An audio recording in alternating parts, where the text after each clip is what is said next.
Karoli canal જોડે બસ wrong સાઈડમાં આવી જતા સામે આવી રહેલી બાઇક અડફેટે લીધા બસ ચાલક ફરાર.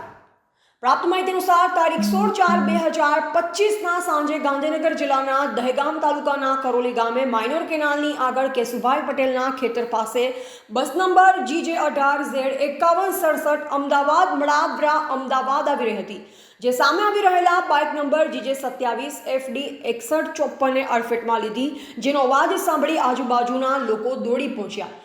જનતાના જણાવ્યા મુજબ બાઇક ચાલક કરોલી ગામના વતની વિજયકુમાર ભરતભાઈ ઠાકુરનું નામ સામે આવ્યું છે, જેમણે માથાના ભાગમાં ભારે ઇજા પહોંચતા તાત્કાલિક પ્રાઇવેટ વાહનમાં અમદાવાદ હોસ્પિટલ સારવાર માટે ખસેડવામાં આવ્યા, જ્યારે બસ ડ્રાઈવર કંડક્ટર બસ મૂકીને જ ફરાર થઈ ગયા હતા.